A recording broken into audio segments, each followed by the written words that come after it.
Hello and welcome to another quick little video tutorial on creating a yin yang symbol with Adobe Illustrator. So what we're going to be doing is we're going to be using the shape builder tool to combine some shapes. We'll also be using the align tool quite a bit. All right, so it looks like this should be your finished product. Of course, you can do different colors. You could, change things up a little bit if you want. But these basic parts of the yin yang is what you want to be able to create. I'm going to go File New, and you can follow along with me, and I'm going to choose an 800 by 800. So this is a custom size, and hit Create. Then I am going to make sure that I go to Window and Workspace and Essentials Classic so that you're looking exactly the same as me.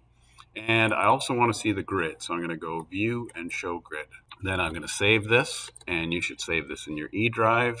So you got to save it on your computer. I don't have an E drive on my laptop here, so I'm just going to call this Yin Yang 2. You can just call it Yin Yang and hit save. First thing I'm going to do is I'm going to click and hold on the rectangle tool till I get an ellipse tool. I'm going to hold the Shift and the Alt. You can do Shift, but Shift and Alt goes from the center. Then I'm going to align center and make sure it's a perfect circle.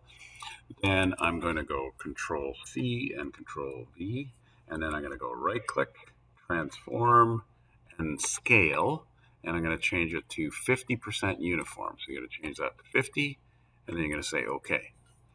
Then I'm going to go Control C and Control V. So you can see now I've got two circles. I've got my align tabs here, and just so you know, I have mine set to the artboard, so things will jump around a little bit because when I say align to the top, it's going to go right up to the top here, but we'll move those in the end. So I'm on my black arrow tool. I'm going to select, click and drag until I get these two objects. Then I'm going to align center, and I'm going to align top. Now, from here, I'm going to want to do the same thing, but then this is going to move. So the smart thing to do is drag over these two and group them. Then I'm going to take this, and I'm going to align center, and I'm going to align bottom.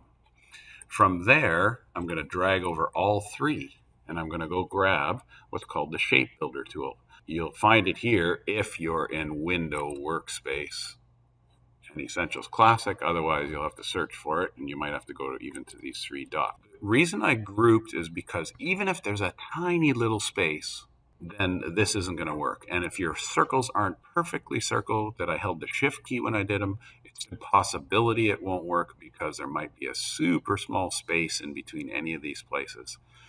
And that will not allow the Shape Builder to work. So I'm going to grab my Shape Builder, and I'm going to click and drag from here to here, and then click and drag from here to here. Remember, the white arrow tool will allow me to select one of these pieces, so I'm going to click and click away. So this is just like when you've divided something.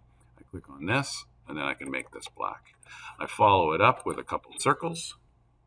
Again, I'm going to hold Shift and Alt, and I'm going to grab here, and it's already set to black because that's what I was on.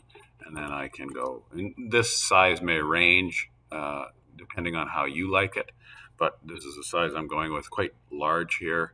And I'm going to go Control C and Control V, and then I'm going to change it to white, and I'm going to drag that in the middle.